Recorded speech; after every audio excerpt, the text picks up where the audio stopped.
뭐 유명 광고 기획사에서 일한 바 있었던 박웅현 씨가 책을 써낸 것이 있는데 8단어라는 책입니다. 8단어.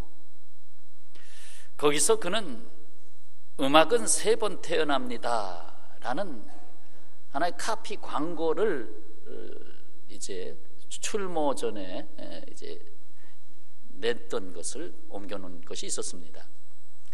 여기서 특정 회사 제품 이름은 제가 모 회사 제품으로 바꾸어 인용할 텐데 몇 줄입니다. 한번 들어보시죠.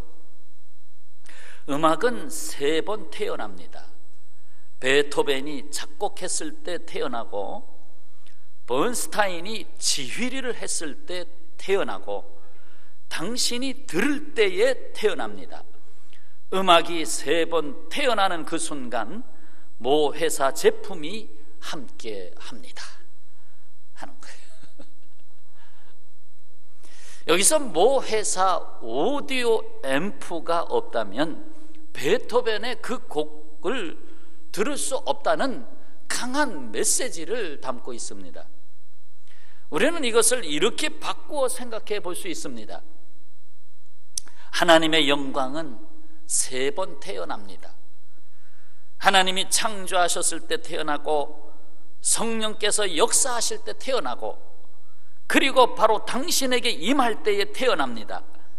하나님의 영광이 3번 태어나는 그 순간 거기에는 주 예수께서 함께 하십니다. 아멘. 오늘은 추수감사절입니다. 아무리 천하장사라도 먹지 않으면 살 수 없습니다. 아무리 갑부라고 해도, 다 갖추었다고 해도 1주일 동안, 2주일 동안 잠을 한 잠도 자지 않으면 죽습니다. 살 수 없습니다. 그 무엇보다도 내가 이 세상에 태어나지 않고서는 나는 존재할 수가 없습니다. 그러나 자기 스스로 태어난 사람은 없잖아요. 내가 어떤 형편에 있든지 내가 존재하고 있다는 것 자체를 감사하지 않을 수가 없습니다. 한번 고백해 보시죠. 나는 있다. 사실 그 나는 있다라고 이 말은 하나님이 먼저 하셨습니다. I am that I am. 나는 나다 라고 말했죠. 그건 존재를 말하는 거거든요. 그렇습니다. 우리가 우연하게 태어난 것도 아니고 맹목적으로 태어난 것도 아닙니다. 오늘 성경 말씀이 그것을 전하고 있습니다. 자, 오늘 말씀 좀 담아두셔야 되겠는데 17절은 제가, 18절은 여러분이 봉독하십시오. 온갖 좋은 은사와 온전한 선물이 다 위로부터 빛들의 아버지께로부터 내려오나니 그는 변함도 없으시고 회전하는 그림자도 없으시니라.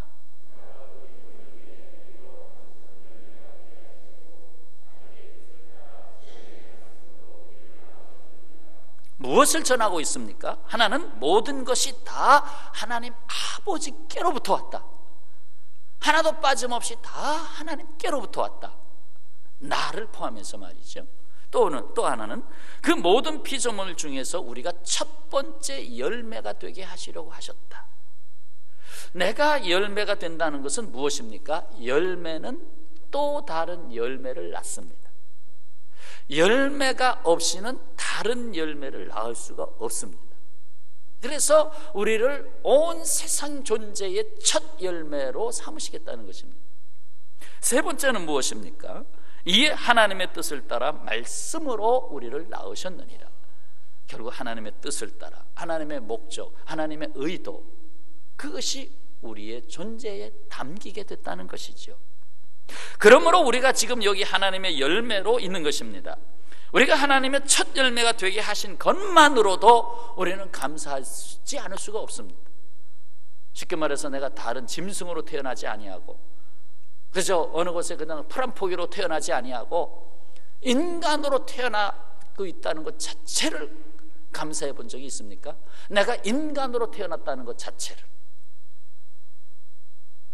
추수감사절의 유래는 물론 구약의 절기들에서 볼 수 있습니다. 구약에 뭐 초막절을 지킨다, 유월절을 지킨다, 뭐 여러 가지 절기들이 있지만 그 모든 건 결국 다 감사의 연결되어 있습니다. 모든 것이 다 감사에 연결되어 있어요. 나아가 오늘날의 추수감사절은 1620년에 청교도 102명이 메이플라워를 타고 영국에서 미국으로 이주하는 데서부터 나타나지요. 이주하는 과정에서 그 항로를 이탈하고 오랜 험한 항로를 헤치고 가면서 질병으로 시달리고 그래서 반이 죽었어요. 반이 죽고 거기에 도착했을 때는 추운 겨울이 됐습니다. 그래서 참 그 추운 겨울에 도착한 데다가 또 농사도 제대로 쉽지 않고 그러니까 막 흉년도 겪게 되고 그러면서 이제 고민하다가 우리 안 되겠다, 금식합시다. 금식 기도로 선포했습니다.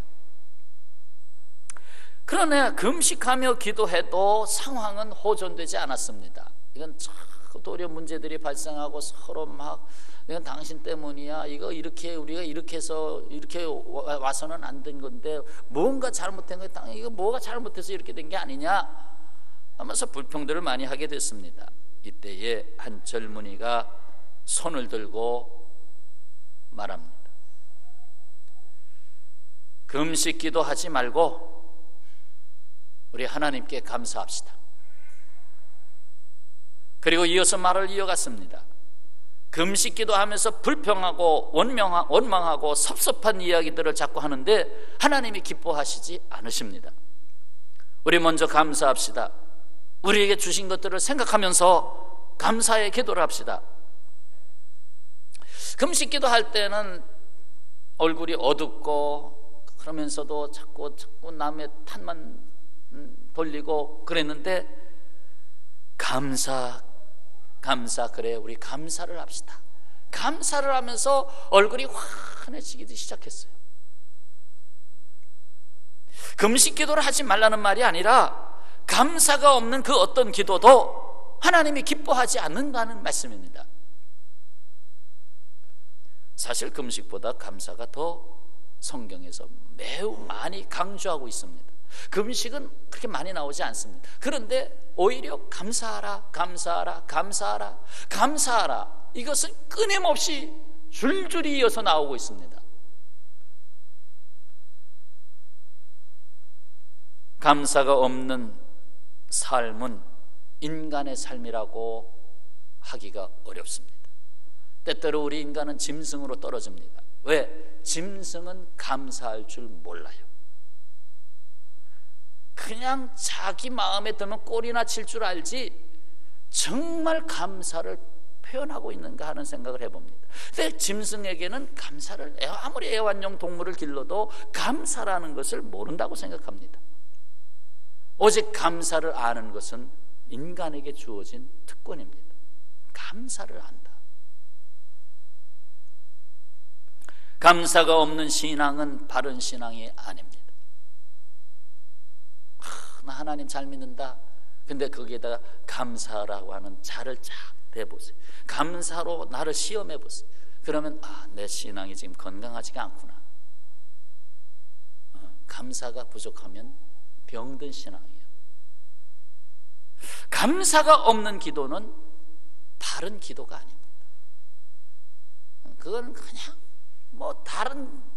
그냥 물 한 잔 떠놓고 대접에 물 담아놓고 비나이다 그거 다를 바가 없습니다. 진정 하나님 앞에 기도하는 것에는 감사가 빠질 수가 없다는 것입니다. 인생은 어제나 오늘이나 내일이나 큰 변화가 없습니다. 단지 내가 어떻게 보느냐에 따라서 달라집니다. 내가 더 많은 것을 가졌다? 아니다. 내가 더 잘생겼다? 아니다. 그것이 중요한 것이 아닙니다. 중요한 것은 내 삶의 인생의 발걸음마다 진정으로 나의 삶 속에 감사하는 삶이 있느냐는 것입니다.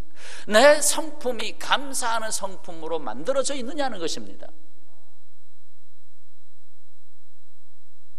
작은 것이라도 심지어 고난이라도 감사할 줄 알 때 거기에 축복이 있습니다. 사실 우리가 사랑하는 것보다 더 힘든 게 감사하는 거라고 생각합니다. 참으로 여러 가지 어려운 형편이 오면 감사하기가 쉽지 않습니다. 그럼에도 불구하고 오늘 우리에게 가르쳐주고자 하는 가장 중요한 포인트는 감사라는 것입니다. 그래도 감사라는 것입니다. 이래도 저래도 감사라는 것입니다.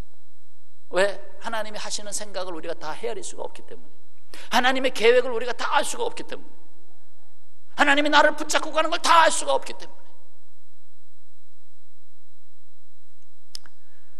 예수께서 한 아이의 오병이어를 가지고 감사의 기도를 하셨잖아요.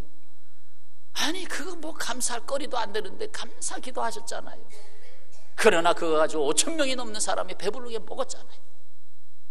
감사가 있는 곳에는 주님께서 거기에 넣어주시는 축복이 있어요. 채워주시는 게 있어요.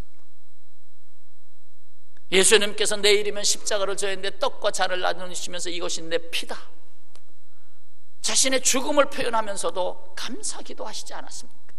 그래서 그 결과 우리에게 어떻게 해주셨습니까? 사흘 만에 부활하심으로 우리를 첫 열매 되게 하시지 않았습니까?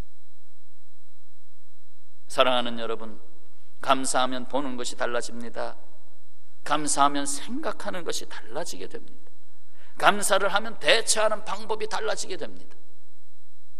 한 대학 교수가 학생들에게 다음과 같이 물었지요. 하나님이 존재하는 모든 것을 창조하였는가? 하나님이 우리 눈에 보는 이 모든 존재를 하나님이 창조하였는가? 하고 물었습니다. 그러니 한 학생이 용감히 대답합니다. 예, 그렇습니다. 다시 물었습니다. 하나님이 모든 것을 창조하셨는가? 그렇습니다, 교수님. 교수가 다시 말합니다. 만약 하나님이 모든 것을 창조하셨다면 악도 존재하므로 하나님은 악도 창조하셨네?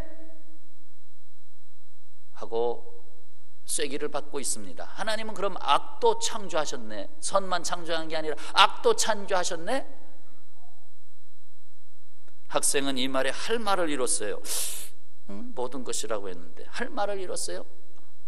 다른 학생이 손을 들고 말합니다. 교수님, 질문을 해도 되겠습니까?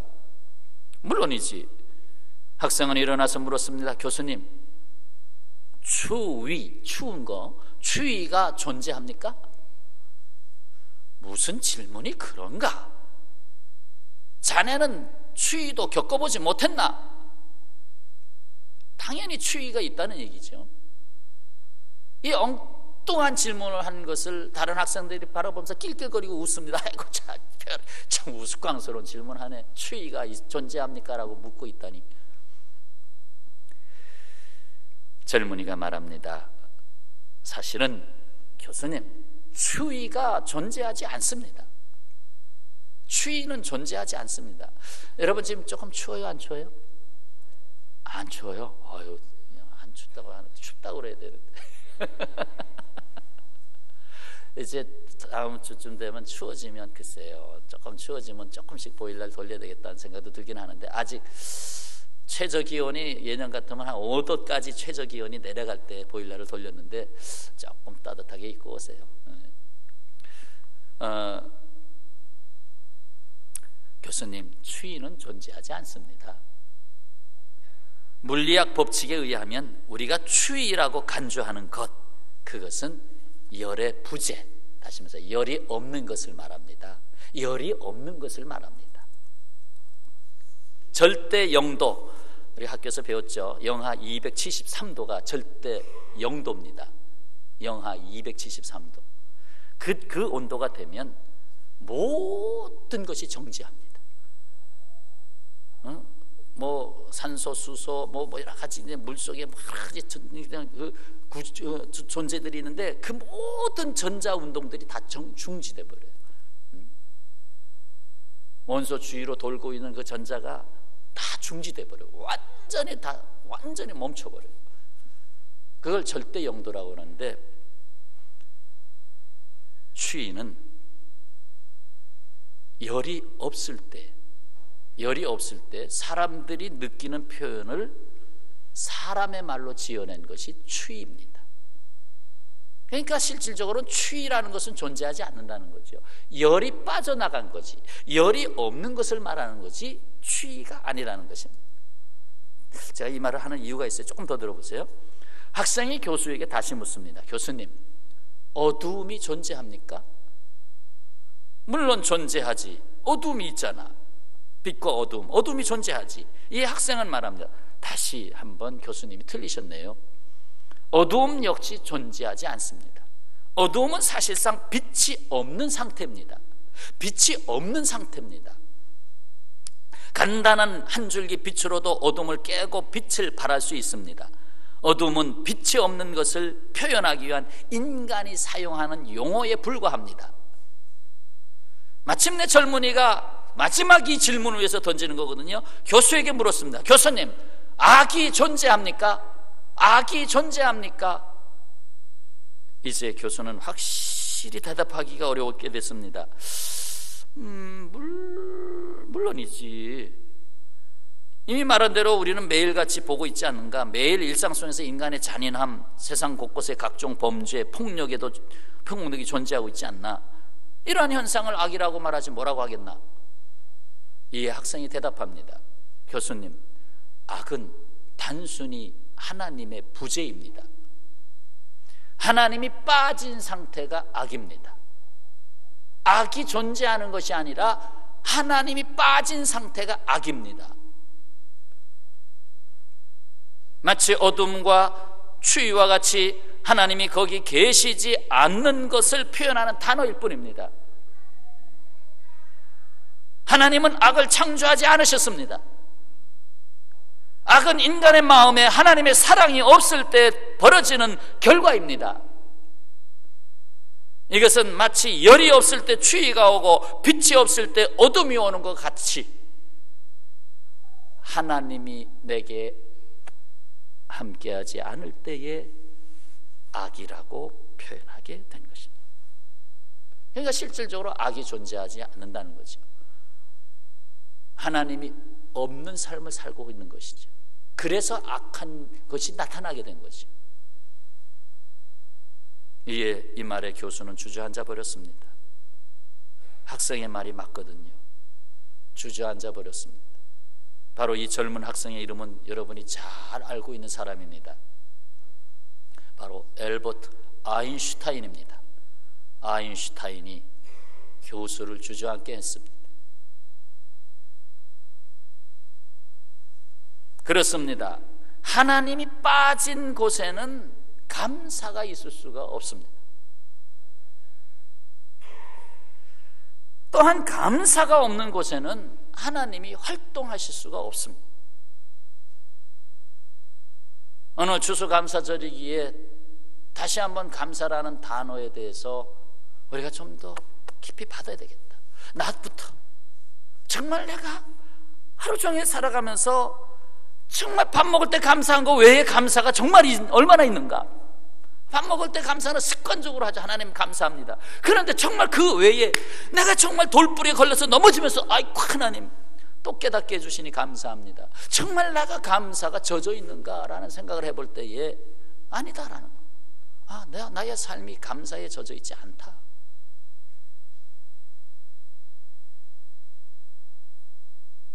우리를 열매로 삼기 원하시는 분은 하나님이십니다. 우리는 하나님의 열매입니다. 우리가 하나님이 거두시는 열매가 되게 하시려고 하나님은 친히 희생의 대가를 치르셨습니다. 희생이 없는 열매는 없잖아요. 씨앗이 자기의 몸을 깨뜨리지 않고는 싹을 낼 수가 없습니다. 정말 부모의 희생이 없이는 자녀를 바르게 양육할 수가 없습니다. 농부의 희생이 없이 열매를 거둘 수가 없습니다.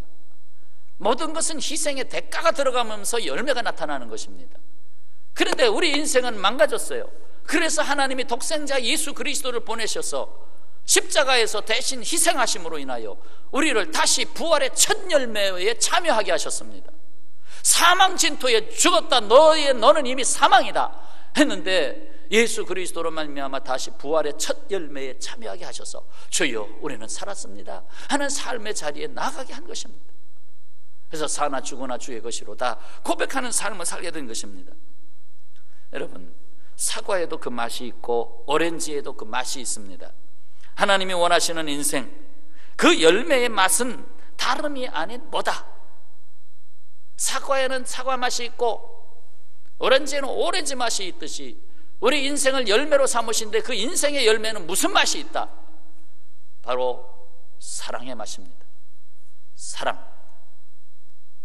기독교 우리 신앙의 책에는 모든 것이 관계라는 단어 속에 있잖아요. 하나님과 나와의 관계, 나와 너와의 관계, 우리와 또 더 나아가서 자연과의 관계, 다 관계 속에 있잖아요. 그게 사랑이에요. 사랑. 그 중에 제일은 사랑이라고 전한 사도 바울이 로마서 5장 8절에서 말씀합니다. 우리가 아직 죄인 되었을 때, 자, 이 말씀 같이 봉독합니다. 우리가 아직 죄인 되었을 때 그리스도께서 우리를 위하여 죽으심으로 하나님께서 우리에 대한 자기의 사랑을 확증하셨느니라. 아멘. 이 말씀을 1인칭으로 바꿔보세요. 자, 우리 대신에 내가로 넣어서 다시 한번 읽읍시다. 내가 아직 죄인 되었을 때 그리스도께서 나를 위하여 죽으심으로 하나님께서 나에 대한 자기의 사랑을 확증하셨느니라. 아멘. 예? 나를 위하여 죽으심으로. 여러분, 이 세상에 나를 위하여 죽기까지 사랑할 수 있는 자가 몇이나 있겠습니까? 혹이나 신장 이식을 통해서 내 콩팥을 하나 내어줄 수 있습니다. 그 나도 살고 그 가족도 살고, 그러니까 가능합니다. 근데 만약에 심장도 이식이 가능하잖아요. 심장 이식을 해야 되겠다. 내 심장을 빼서 이 사람에게 줘야 되겠다. 그건 뭘 말합니까? 나는 죽어야 됩니다. 내가 죽지 않으면 내 심장을 빼어줄 수가 없습니다. 과연 그렇게 나를 위하여 죽을 수 있는 사람이 있습니까? 뉴스에 자식을 살리기 위해서 부모가 자신의 장기를 빼서 자식이 이식하면서 그 자리에서 부모가 죽었다 하는 뉴스가 있었나 모르겠네요. 가능한 얘기인가요? 부모가 자식을 살리기 위해서 심장 이식이 가능합니다 하가지고 심장을 거기서 빼가지고 바로 줄 수 있겠는가? 실제로 거의 불가능한 얘기 아닙니까? 그런데 나를 위하여 죽으신 분이 계시다. 정말 죽으셨다. 예수 그리스도. 그것도 의인을 위하여 죽으신 게 아니라 내가 죄인 되었을 때, 다른 말로 하면 내가 쓸모 없어졌을 때, 내가 병들었을 때, 내가 쓰레기통에 버려질 수밖에 없을 때, 내가 이 세상에서 왕따 당했을 때, 나를 위하여 그렇게 하셨다는 거예요. 그러니 감사하지. 그러니 내가 예수님 앞에 설 때마다 다시 일어나는 거 아닙니까? 그리고 그 감사는 열매를 맺게 하는 권능으로 역사하는 것입니다. 감사가 있으면 권능이 임합니다. 그래서 찬송도 감사를 많이 담잖아요. 그러니까 찬송 부를 때 권능의 역사도 나타나고, 기도도 감사하며 기도하라고. 아무것도 너희는 아무것도 염려하지 말고 오직 모든 일에 기도와 간구로 구하는데 감사함으로 하라. 아니 지금 염려 근심이 너무 많아서 힘들어 죽겠는데 그냥 눈물 흘리며 기도해도 부족한데 감사하며 기도하라니. 근데 어떡합니까? 감사 자체가 권능이 있는데, 감사가 하나님의 능력이 임하는 역사가 있는데, 근데 세상 사람들은 이거 쉽게 이해하지 못하기 때문에 뭐 장례식에 와서도 하나님 감사합니다 기도하고, 대체 저 푼수가 없지 저 사람은 장례식에 와서 무슨 감사 기도를 하느냐고. 그래도 감사.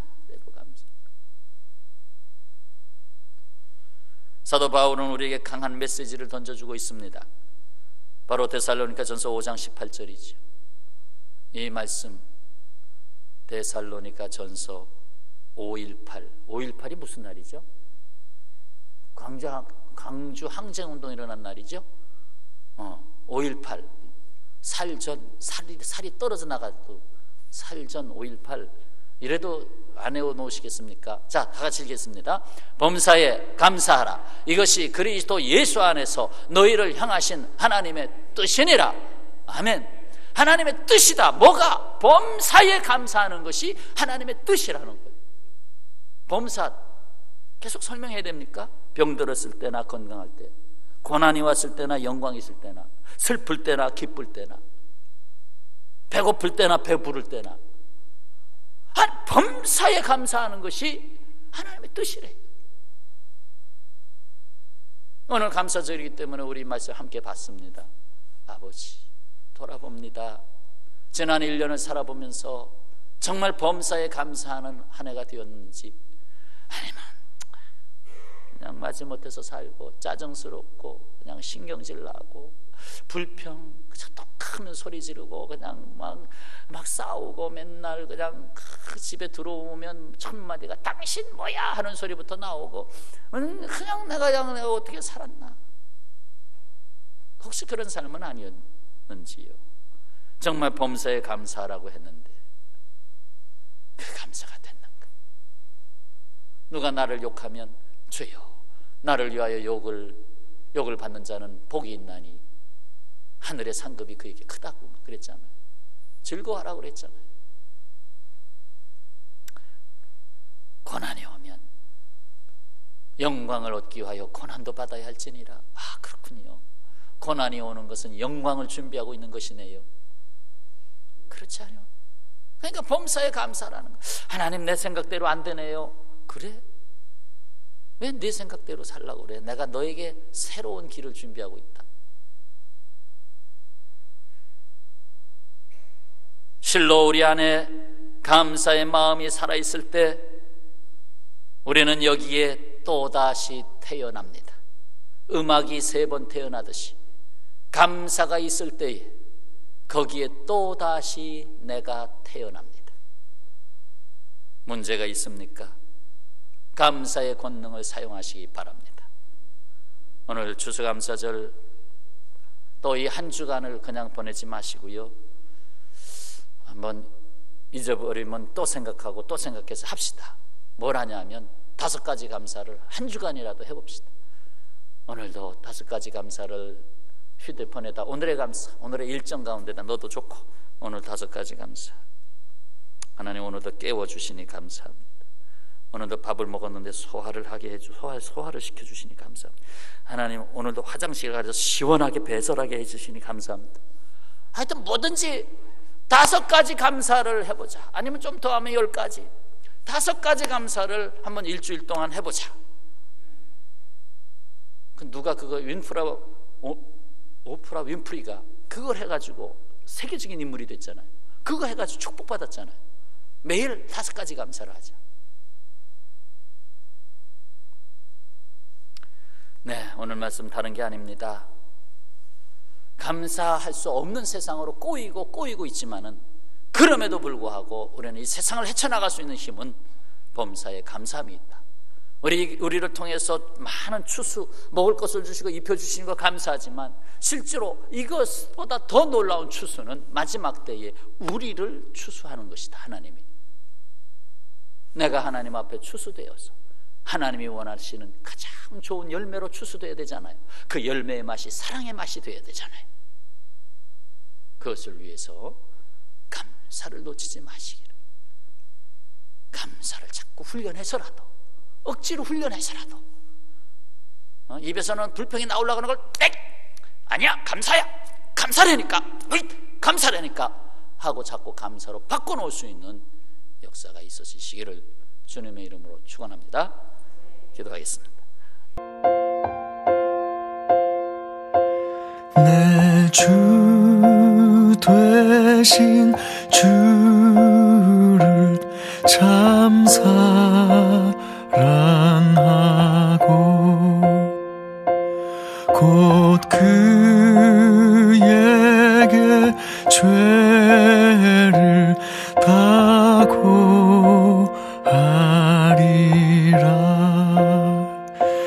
그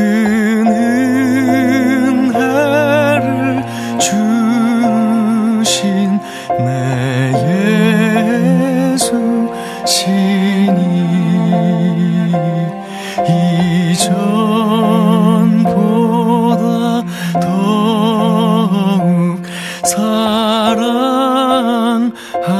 사랑합니다. 주 날 사랑하사